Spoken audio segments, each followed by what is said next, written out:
Hello students, आज active और passive voice के अंतर्गत हम इम्परेटिव सेंटेंस के वाक्यों का पैसिव वॉइस बनाना सीखेंगे। इम्परेटिव ये आपका चैप्टर सेकेंड के बाद का है, यानी चैप्टर थर्ड है, जिसके अंतर्गत हम पढ़ेंगे। तो आज हम पढ़ेंगे अगर एक्टिव वॉइस इम्परेटिव सेंटेंस का हो तो उसे पैसिव वॉइस कैसे बनाएंगे। तो सबसे पहले इम्परेटिव सेंटेंस को थोड़ा समझ लें।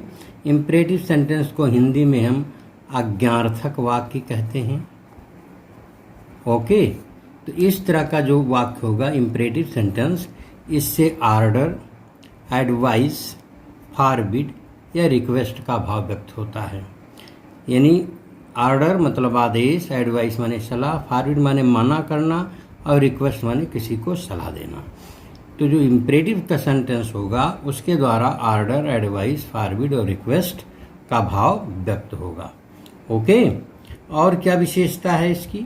इम्परेटिव सेंटेंस की और विशेषता ये है कि ये अगर अफर्मेटिव है तो एम बी फर्स्ट से शुरू होता है और इसके बाद ऑब्जेक्ट होगा। ओके, और यदि निगेटिव है तो ये डोंट से शुरू होगा। ओके, और डोंट के बाद में आपका एम बी फर्स्ट लगेगा, क्रिया की प्रथमावस्था लगेगी। ओके, तो इम्परेटिव सेंटेंस की एक विशेषता और होती है कि इसमें जो सेकंड पर्सन का प्रोनाउन यू होता है, ये यू छिपा हुआ होता है, अंडरस्टूड होता है, इसको लिखते नहीं है, इसमें छिपा हुआ होता है। ओके, तो जैसे I have written here 5 sentences, और इन वाक्यों के माध्यम से, इन सेंटेंसेज के माध्यम से हम एक्टिव वॉइस में इम्परेटिव सेंटेंस का वाक्य कैसे होता है उसको समझते हैं। See here the first sentence, learn your lesson. See here, यहाँ लर्न एम बी फर्स्ट है, मुख्य क्रिया की प्रथमावस्था है, और इसके बाद योर लेसन ऑब्जेक्ट है। यानी इसमें जो सेंटेंस होगा उसमें होगा क्रिया के, यानी यू अंडरस्टूड होगा, और इसके बाद में वर्ब होगा, और वर्ब के बाद में ऑब्जेक्ट होगा।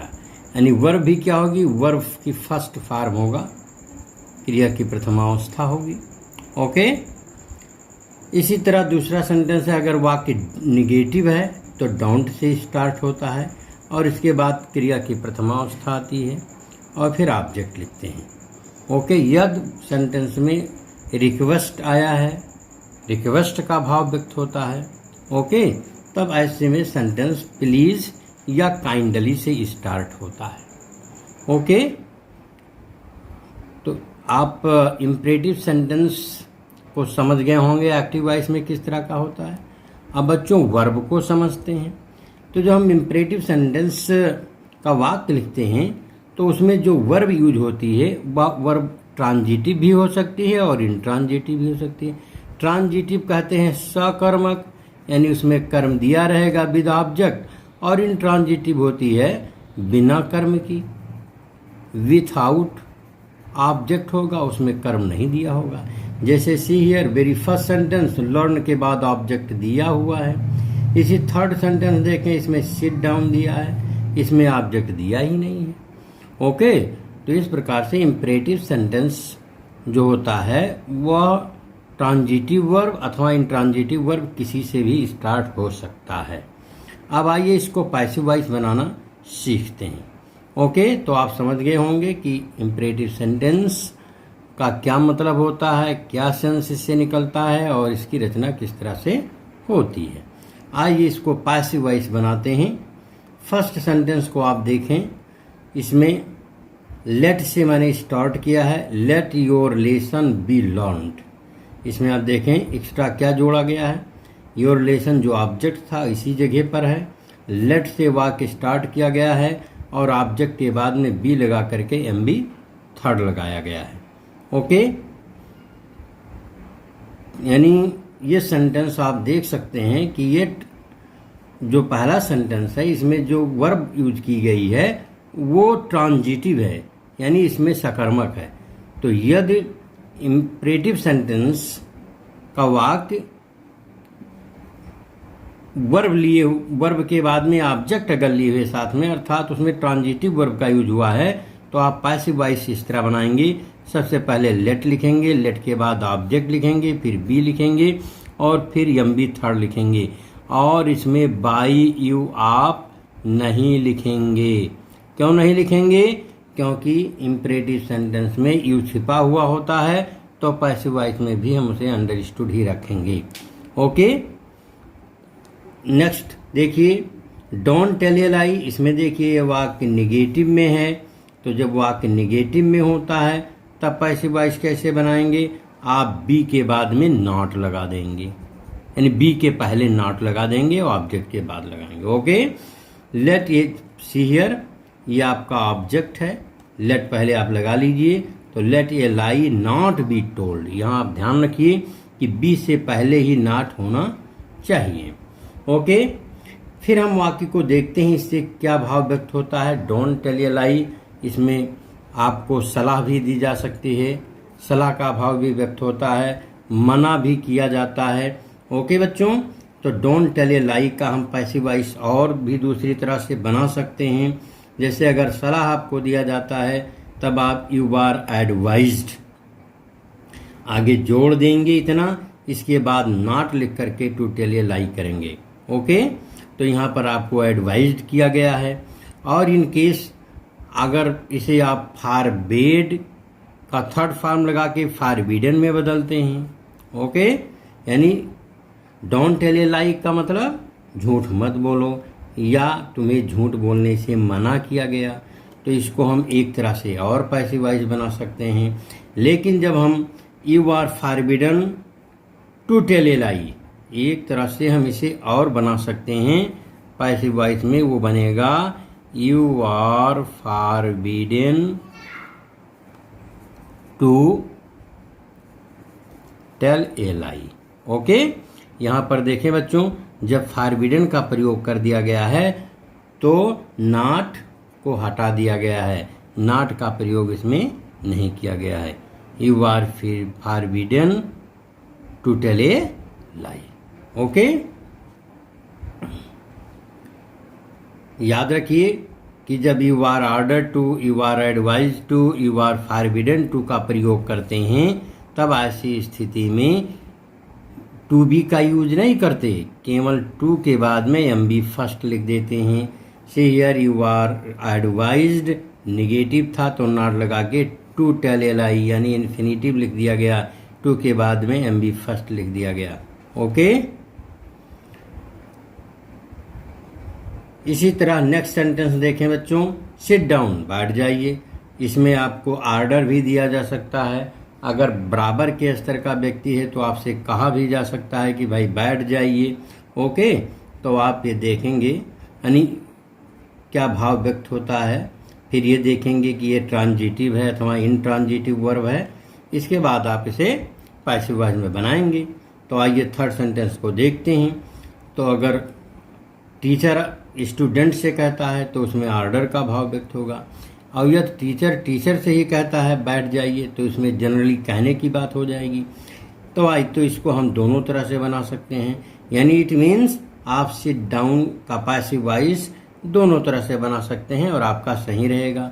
तो पहली चीज़ ये आपका देखिए इंट्रांजिटिव वर्ब है तो लेट से बन नहीं सकता, ऐसे में आप बनाएंगे यू आर ऑर्डर्ड, भाव के अनुसार चलेंगे, अथवा you are asked to sit down. Okay बच्चों, यू आर ऑर्डर्ड या आस्क्ड टू सिट डाउन, इस तरह आप बना लेंगे passive voice.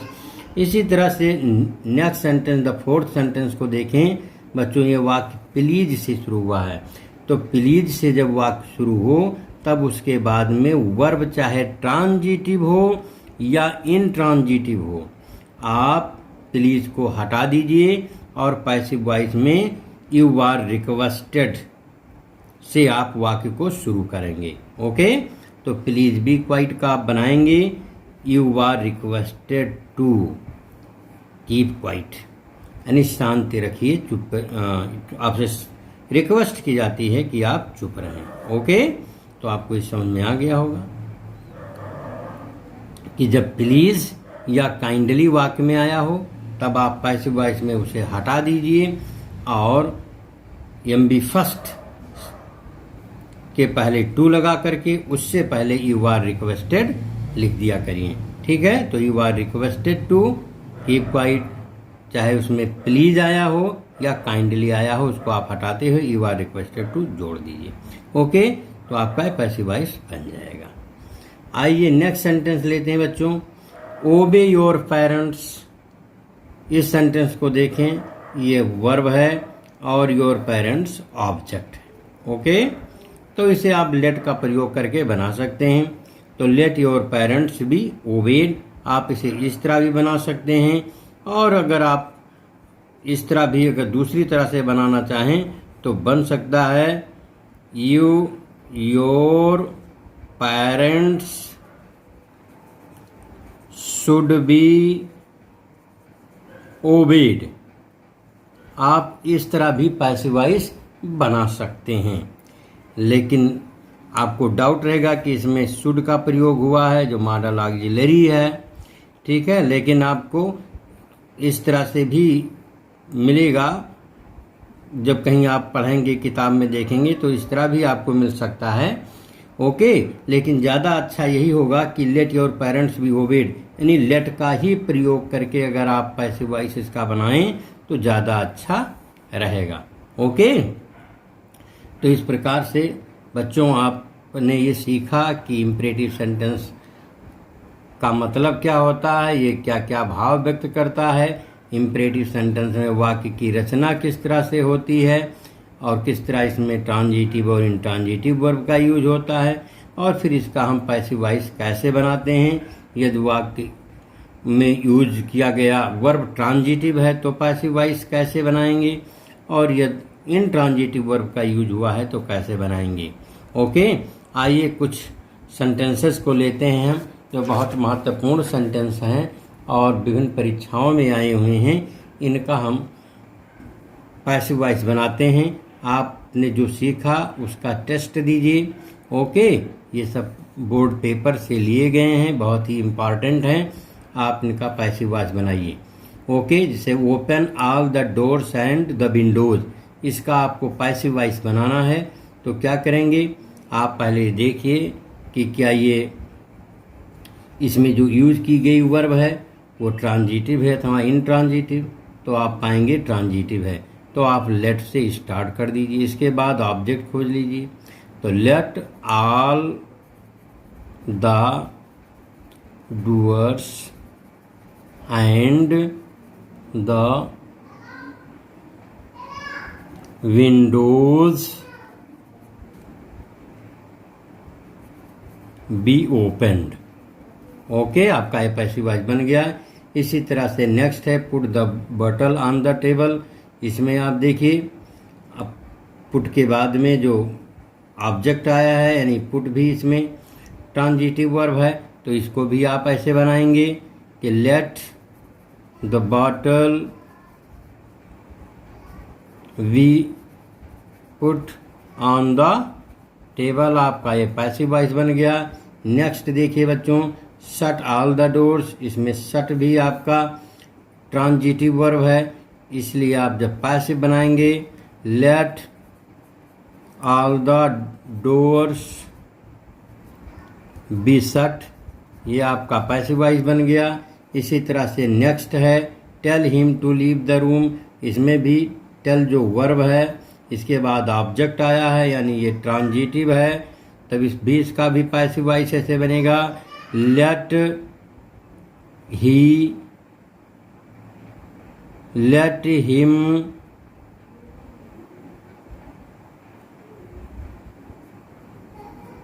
Him be told. Okay, let him be told to leave the room. आपका ये बन जाएगा पैसिव वॉइस। ओके,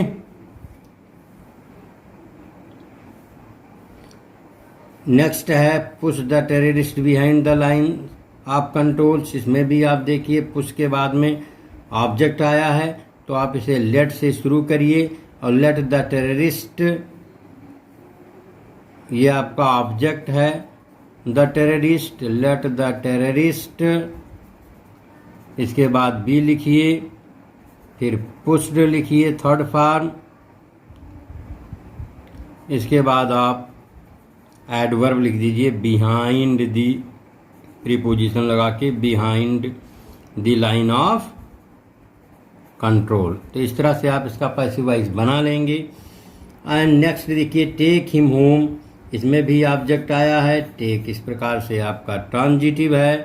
तो जब पैसिव वॉइस बनाएंगे तो क्या बनेगा, let him be taken home. Okay,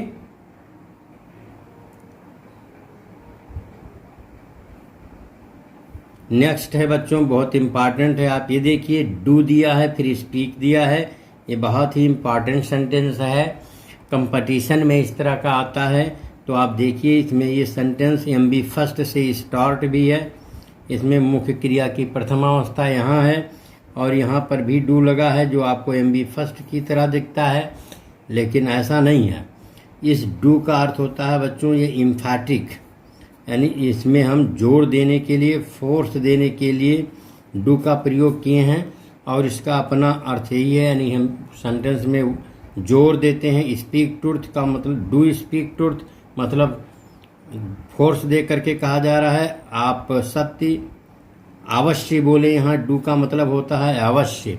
okay, जब पैसिव वॉइस बनाते हैं तो इस डू को हम हटा देते हैं।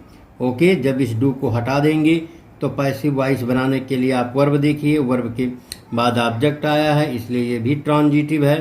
तो जब आपका पैसिव वॉइस बनेगा तब बनेगा स्पीक द ट्रुथ, यहाँ कर लीजिए।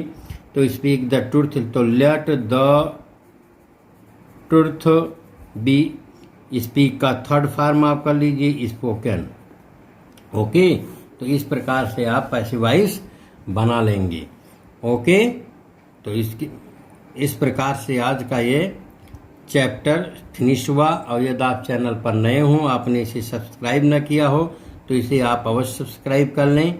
Okay, thank you for watching.